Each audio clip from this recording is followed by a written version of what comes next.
अस्सलाम वालेकुम स्टूडेंट्स। तो आज की वीडियो का टॉपिक है part of speech.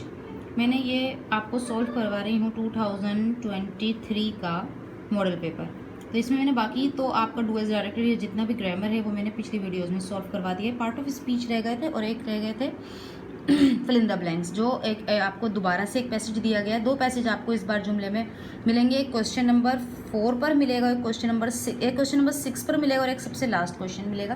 Question number 6 पर भी आपको एक पैसेज मिलेगा जिसके कुछ वर्ड्स ऊपर दिए गए होंगे जिससे आपने fill in the blanks fill करनी होंगी।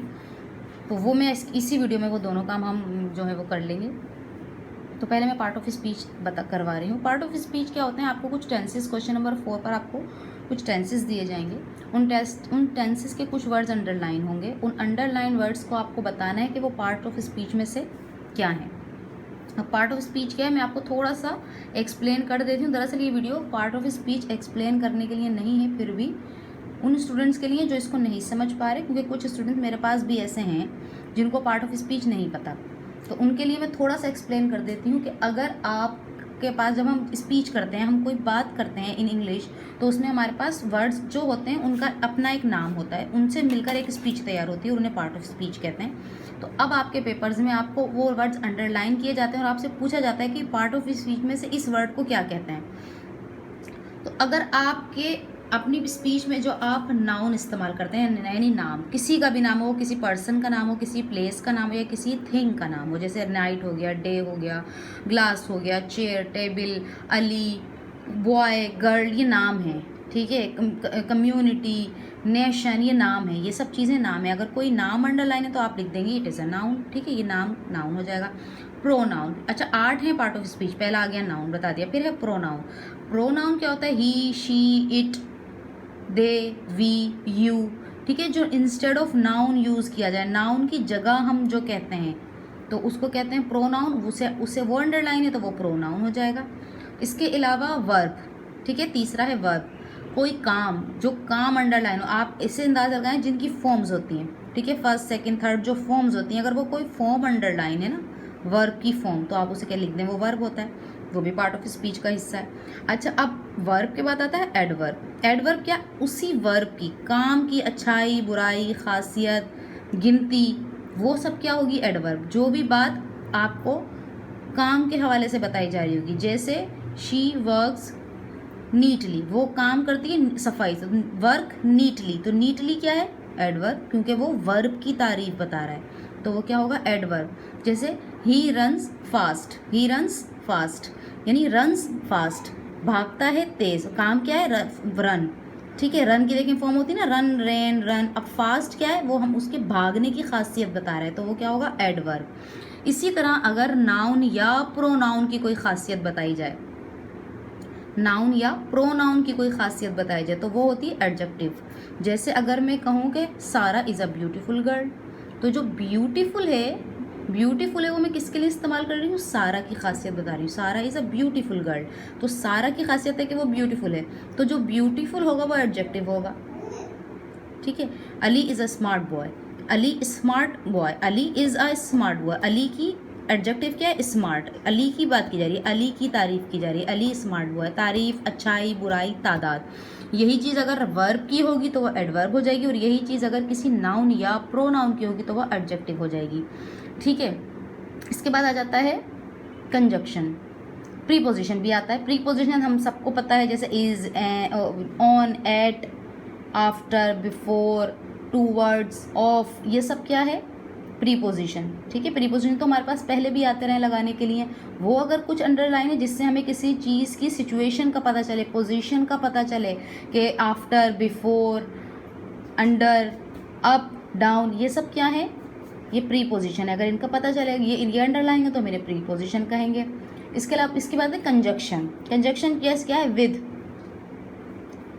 इसके बाद विद आ गया, इफ़ हो गया, दैट हो गया, या फिर बिकॉज हो गया, जो दो जुमलों को जोड़े, ठीक है, जिसके बाद जो वर्ड बोल के हम दूसरा जुमला शुरू कर देते हैं। शी इज़ कम, हमने कहा she is come and Ali is go, वो आई और अली चला गया, तो एंड जो हमने लगाया उस जुमले को, जो एंड बोल के दूसरा जुमला उस पर ज्वाइन किया, तो दो जुमलों को जोड़ने के लिए जो वर्ड हम इस्तेमाल करते हैं वो कहलाता है कंजक्शन। ठीक है, तो अगर वो वर्ड अंडरलाइन है तो हम उसे कंजक्शन कह देते हैं। इसके अलावा होता है इंटरजेक्शन। इंटरजेक्शन एक्सक्लेमेटरी, बस सिंपल इतना याद है जिसके साथ भी एक्सक्लेमेटरी मार्क लगा हुआ है, उल्टा आई, ठीक है, एक्सक्लेमेटरी जिनके साथ लगा हुआ है उनको हम इंटरजेक्शन कह देते हैं।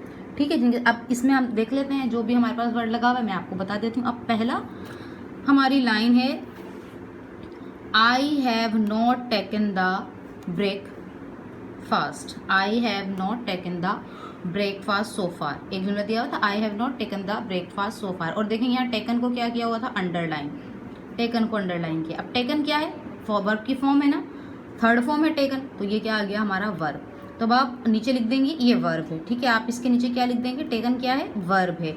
आप नीचे एक लाइन ड्रॉ कर लीजिएगा, इस तरफ टेकन लिख दीजिएगा और लिख दीजिएगा वर्ब, ठीक है। आप सॉल्यूशन के लिए इसके ऐसे तो अंडरलाइन आपको पेपर में ही मिलेगा।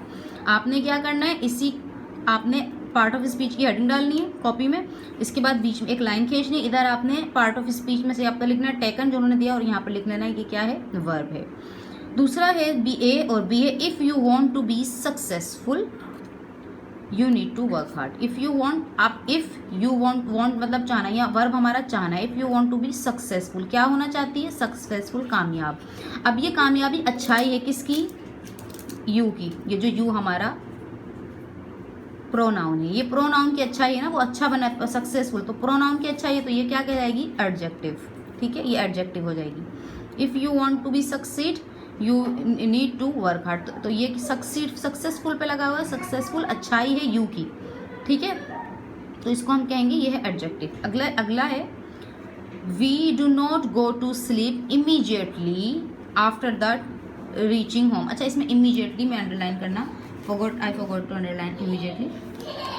तो यहाँ जो अंडरलाइन वर्ड्स था हमारा था इमीजिएटली, ठीक है, ये इमीजिएटली अंडरलाइन था। कह रहे हैं कि we do not go to sleep immediately, sleep immediately, sleep हमारा वर्ब है, ठीक है, इसकी फॉर्म्स होती है ना 3, स्लीप इमीजिएटली, फौरन सोना, इमीजिएटली।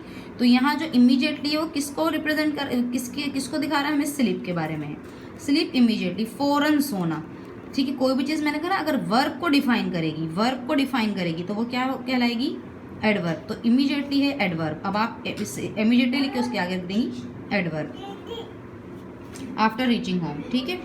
इसके बाद देखें हुर्रा, एक्सक्लेमेटरी मार्क अभी बताया, जिसके साथ भी एक्सक्लेमेटरी मार्क हो, एक्सक्लेमेटरी मार्क वाले वर्ड इंटरजेक्शन होंगे, इसको आप लिख देंगे ये इंटरजेक्शन है, ठीक है। हुर्रा क्या है, इंटरजेक्शन, जो भी हमसे खुशी या गम में अचानक मुंह से निकलते हैं। She is a brave lady, she is a brave lady, brave lady, she किसकी अच्छाई हो रही है, शी की, शी है प्रोनाउन, प्रोनाउन की अच्छाई, मैंने कहा नाउन और प्रोनाउन की अच्छाई या बुराई क्या कहलाती है, एडजेक्टिव, ये भी एडजेक्टिव है। शी